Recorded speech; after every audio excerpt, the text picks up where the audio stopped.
Dimanche, Jésus pose la question aux disciples, « Qui suis-je selon le peuple ?»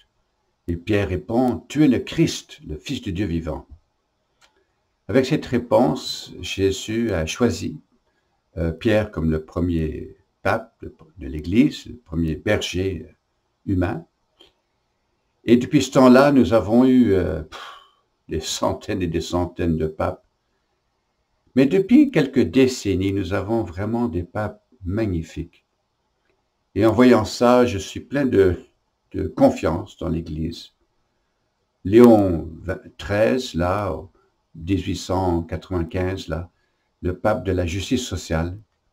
Bon, j'en saute quelques-uns. Jean XXIII, celui qui a dit « Ouvrons les portes, on laisse de l'air frais dans l'Église ».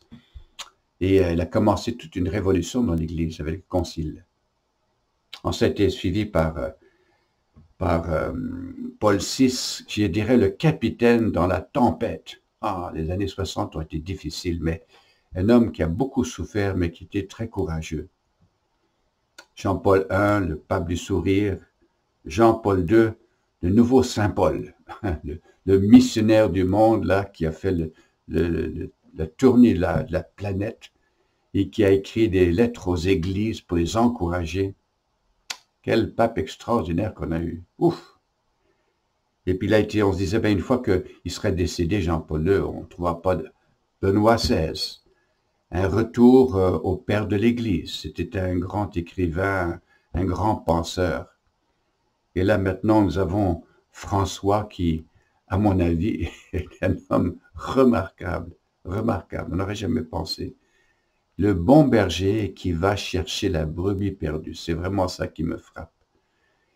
Il faut se rappeler qu'il n'y a aucun pape qui retient en lui toute la papauté. La papauté, on pourrait dire, c'est retenu par une multitude d'hommes comme ça à travers les siècles, et chacun reflète un visage de la papauté selon l'intention du cœur de Dieu. Il n'y a aucun pape qui reflète tout. Alors, François, c'est pas un Benoît XVI, c'est pas un théologien qui va écrire des gros documents.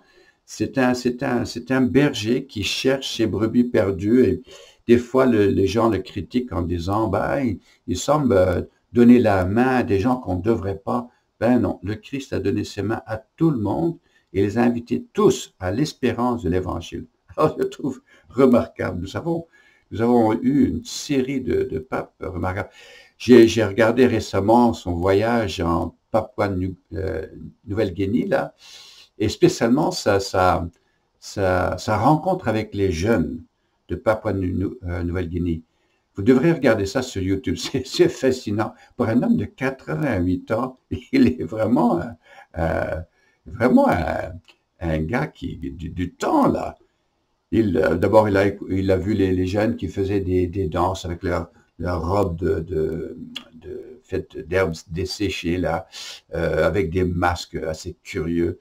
Et puis ensuite, il y a 2-3 jeunes qui ont donné des témoignages, un qui dit, moi, j'ai une famille brisée, puis on a beaucoup de familles brisées ici, et puis ma famille, c'est l'Église, c'est là que je trouve mon réconfort. Une petite qui dit qu'il y a beaucoup d'abus dans notre pays, on a beaucoup de pauvreté, beaucoup de jeunes qui vivent dans les rues, on n'a pas de travail, c'est difficile. Ça a été des témoignages très émouvants. On a vu que le pape visiblement a été ému. Il a embrassé chacun des jeunes et puis ensuite il a eu son petit dialogue qui vaut la peine d'écouter. C'est vraiment, il avait un texte à lire, mais il l'a mis de côté puis il a commencé à leur rappeler que, tu sais, pour un vieux monsieur comme ça, là, soyez des lumières, témoins pour les jeunes de votre temps. Et là, il commence en disant, il y a combien de dialectes dans votre pays? 1, 2, 3? On sait bien, il y en a des douzaines, sinon des centaines de dialectes en Papouasie-Nouvelle-Guinée, là. Et puis il a dit, non, non, non, il y a peut-être beaucoup de dialectes humains, mais il y a un seul dialecte, et c'est le dialecte du cœur, le dialecte du service et de l'amitié. Et ça, c'est ce qui nous unit tous. Il a commencé avec des paroles comme ça. Et là, il a commencé à parler du fait qu'il y a des problèmes de drogue. Il n'a pas parlé de ça, mais il a dit, on tombe tous. Hein. Il a dit, est-ce que vous faites des erreurs, les jeunes? Est-ce que vous en faites? Bon, ils n'ont pas dit grand-chose. Il a dit, est-ce que vous avez fait des erreurs, les jeunes? Ben oui, alors, je n'entends pas là. Oui, on a fait des erreurs. Bon, et les adultes et vos parents, est-ce qu'ils font des erreurs? Oui. Et puis là, il dit, et le pape, est-ce qu'il fait des erreurs lui aussi? Là, on a senti que ça hésitait un petit peu, puis oui, oui, oui, oui, il a crié le pape, oui, je fais des erreurs aussi. Alors, qu'est-ce qu'on fait quand on fait? On se corrige, on demande pardon et on se relève. C'est ça un disciple du Seigneur. C'est ça un disciple du Christ.